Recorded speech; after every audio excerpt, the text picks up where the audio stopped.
En s'attaquant aux rentes de certaines professions réglementées, le gouvernement semble à première vue s'engager sur une piste de réforme à multiples dividendes. 1. Elle ouvre des perspectives de création d'emplois sur des métiers contingentés. 2.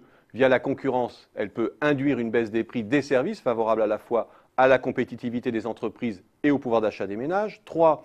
Elle donne quitus à la Commission européenne sur la volonté gouvernementale d'engager des réformes structurelles de libéralisation. Et 4. Elle flatte l'inconscient collectif plutôt acrimonieux à l'égard de professions que l'on associe rarement à des expériences heureuses et choisies.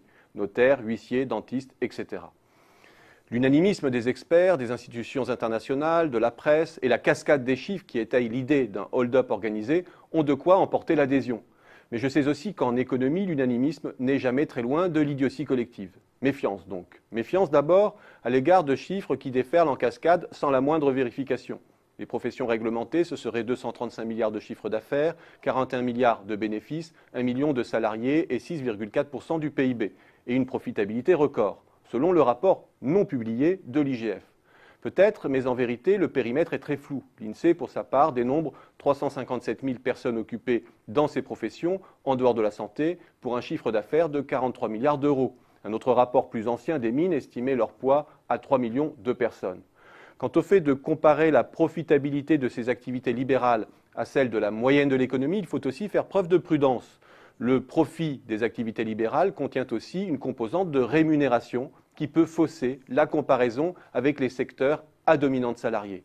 Parler de profitabilité sans référence aux immobilisations peut aussi être trompeur. Méfiance aussi à l'égard du projet productif que sous-tend cette idée. Je sais bien qu'il existe de réels gisements d'emplois dans le fait d'exploiter l'entropie de nos économies complexes. Libéraliser les professions juridiques, renforcer simultanément l'insécurité juridique et la contestabilité des contrats produira indéniablement des emplois.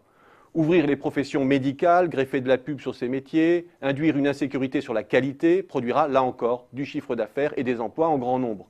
Je pourrais multiplier le nombre d'exemples de ces dynamiques qui sont tout autant vertueuses que vicieuses, où le prix unitaire des actes diminuera éventuellement, mais où leur nombre explosera et où le signalement par un prix élevé deviendra gage de qualité.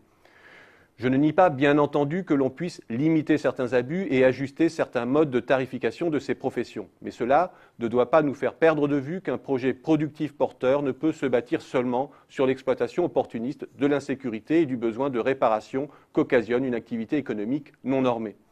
Enfin et surtout, méfions-nous de l'idée qu'à coût budgétaire nul, le gouvernement libérerait une manne de pouvoir d'achat. Car au fond, casser le monopole de certaines professions, c'est éventuellement diminuer le revenu de professions libérales de catégorie moyenne ou supérieure pour le redistribuer à ceux qui consomment ces services en nombre. Et que je sache, les revenus modestes ne seront pas les premiers bénéficiaires d'une baisse de tarifs des architectes, des notaires, des huissiers, des commissaires-priseurs ou même des taxis. Les 6 milliards annoncés passeront d'une poche à l'autre.